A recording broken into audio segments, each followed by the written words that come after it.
Good morning everyone. In this video we will discuss about magnetic quantum number. What is the magnetic quantum number? Magnetic quantum number determines the number of orbitals present in a subcell. We have discussed about the N, L, principal quantum number, azimuthal quantum number. Now we will discuss about number of orbitals, which we can say that M.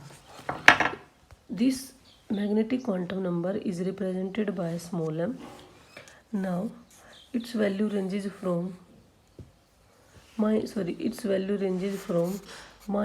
L to plus L. Its value ranges from minus L to plus L. For example, in this case the value of L is equals to 0. Value of L is equals to 0 for s orbital. अगर s orbital के लिए L की value 0 है तो m कहाँ होगा? Minus L2 plus L. So L will be 0.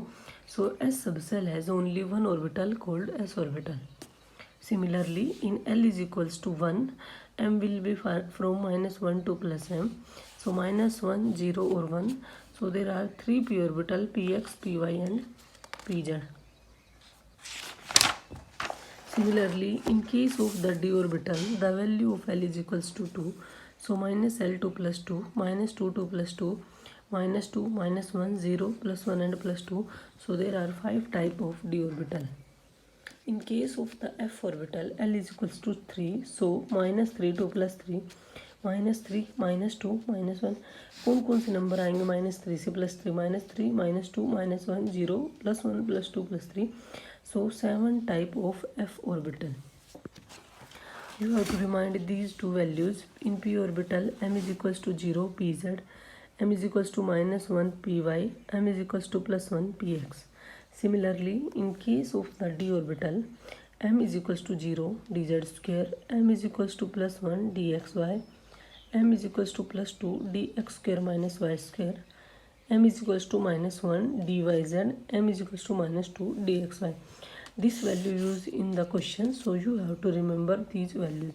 So simple magnetic quantum number and represented by small m, and the value range from minus L to plus L.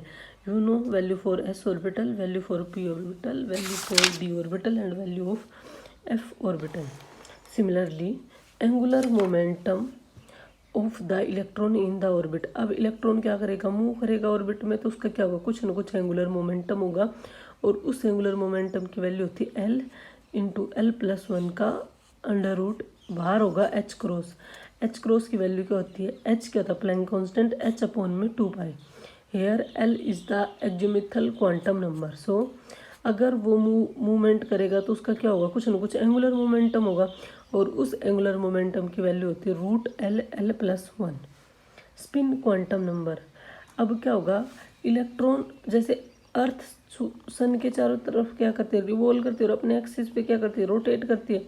Similarly electron अपने axis पे क्या करेगा? Rotate करेगा, और वो nucleus के चारों ओर क्या करेगा? रिवॉल्यूशन करेगा. So 2 type of motion shows by the electron. Orbital motion का मतलब है motion of electron around the nucleus, and spin motion at their own axis. This quantum number helps to determine the magnetic property. Spin quantum number क्या decide करता है? Magnetic property को.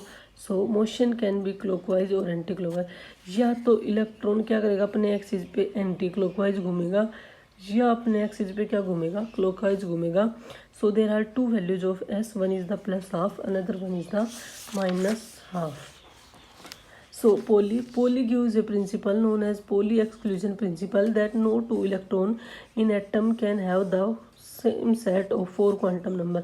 हमारे पास 4 quantum number है. Principal quantum number, magnetic quantum number, azimuthal quantum number and spin quantum number. Pauli क्या कहता है? किसी भी एटम के लिए इन चारों की वैल्यू एक साथ सेम नहीं हो सकती. फॉर एग्जांपल मैं कहूँ N4 L4 M-1 S half.